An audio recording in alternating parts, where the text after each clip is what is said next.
tell you what I suggest you should do to pick the area where you're going to search for your new French house. I spent a lot of time on Facebook groups and other forums to help people interested in French real estate. Often, a new member asks for advice about how to pick the spot he will want to call home in France. Immediately, he's bombarded with dozens of suggestions about all sorts of areas, towns, or villages. Everybody wants to share their own experience, but I believe that's not helping at all. Why? Because I think it's premature. To choose the right area for you, you need to start by asking yourselves important questions, the right questions. That's what I call the first step. In my experience, you should start with deciding what type of lifestyle you want in France. Most of the time, that lifestyle thing is a function of your situation. If you're still working, your return, if you've got children, and your hobbies and social life. What are you looking for in France, really? How different is that going to be from your current home, country, location, situation? The answer, or answers rather, to this question should lead you to your list of criteria. Very important list of criteria. You've got the must-have criteria, the nice-to-have criteria, and the absolutely not criteria. Amenities, types of areas, type of buildings, transportations, everything that makes your daily life. Treat this as a brainstorming exercise. Make a list, talk it through with your spouse or partner, and don't forget the children, as they are probably going to move with you. That's a fundamental first part of the exercise. This list will actually be instrumental in helping select the right location for you later. And then discuss whether you want to live in a large city, an average size city in French terms, a small town, or a rural village, and decide if you want to live near the sea or near the mountains. Once you have your lists, test the different areas or regions or cities that you had in mind when you started your search process. It's a desk exploration. How does each one fit your criteria? This should help you zoom in on 3 or 4 French départements out of 90 in continental France. Why départements? Well, because most of the time they are large enough that you can have a variety of urban contexts and also landscapes in each one of them. And in parallel, administrative regions are way too large.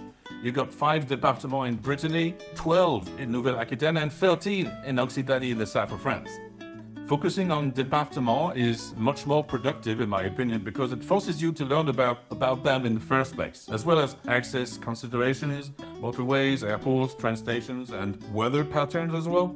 Then head on to Google Maps and define your exploration zones in each département. Then do a quick search of the cities, larger villages or small towns. Wikipedia helps a lot. Try and locate the pertinent tourism offices' websites and let your mouse do the searching. Look up pictures online to illustrate the villages and towns and countryside. An important sub-criteria is your budget. Hear me out. For example, in Normandy or Brittany, the coastal zone is much more expensive than further inland.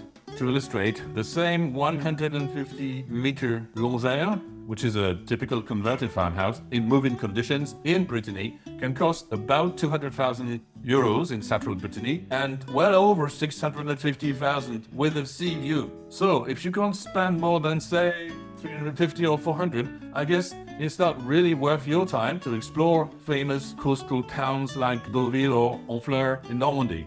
Once you have pre-selected some areas, your next step is to prepare an exploratory visit, or 2 or 3 depending on your context.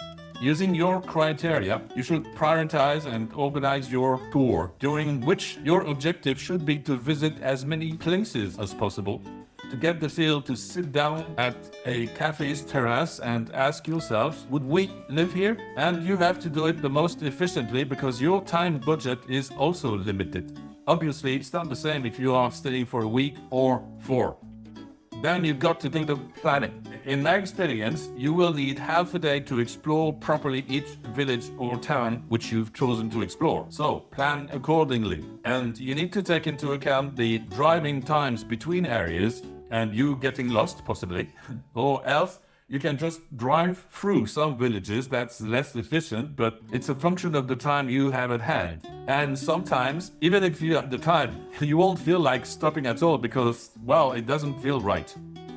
then book accommodations. I suggest hotels because you're not really here on holiday. You don't really have the time to look up the nearest nice little restaurant or bar. You need to focus on getting a feel for the area and do it quickly. Obviously, if you already have some areas in France and you have already visited and you know where you're going to zoom in, you've already done a good part of the job. But you should still follow my method step by step with the list of criteria. A few important things. First is take notes, filling a journal at the end of the day or even when you stop in a bar. Really, because if you don't do that, very quickly all the villages and towns will blend into one in your mind. So document for future reference. Second thing is, don't forget the couple thing. If you're moving as a couple, you both have to agree about the chosen area and keep that in mind later when you'll have to choose a house. I have seen many situations where one partner didn't really agree with the village or the house, but waited until the last minute to let his or her opinion know. Finally, I don't believe you need an estate agent at this stage, because agents will naturally try and show you properties. That's the micro level. Whereas you currently are looking to choose a community. That's the macro level. Or possibly you could find an agent who would listen to you, help you fine-tune your tour and itinerary with relevant advice, and also show you 2 or 3 properties you really like. This would help you gauge the delta between listings and reality and help you determine what you can get for your money. Once you've done all this and you're back from this visit, you should absolutely go onto online forums and Facebook groups and ask people what they think of that village or this little town, the one that have made good impressions on you. To me, that's the right order. Do your homework first, work the criteria, then ask other people's advice. And don't forget expats communities, offline or online. In my experience, expat groups are usually very helpful to better learn an area and later to start the integration process. Some people don't need it, but others find it very useful. Where I live, in Uzès, near the Port de Gare in the south of France, the expat community is solid and very useful to most. This French Real Estate Minute has been brought to you by the French Property Coach. Maybe you want to move to France for a retirement or a work opportunity. Maybe you want to buy a second home. You have an idea of where you want to live in France, but you don't really know how to start looking for properties. Where do you find listings? Can you get financing? How do you handle French real estate agents? What is a notaire? How do you manage the whole thing if you don't speak the language properly? So let me help you from start to finish. I'm French, bilingual, US educated with 15 years experience as a licensed broker. To provide you with practical info and support that you can use in the real world, I have created an action-oriented online assistance service that will simplify your real estate project in France. Really. That's the French Property Coach. So, as your coach, or you could say as your consultant, I will help you understand the French real estate system. I will assist you throughout the home buying or selling process. I will help you communicate with agents, lawyers, local authorities, and bureaucrats. Also, if you already own a home in France and need some real estate assistance-focused administrative help of some sort, I can do that too. So, don't hesitate to get in touch with any question really, and we'll take it from there. Obviously, there is no charge to have a chat.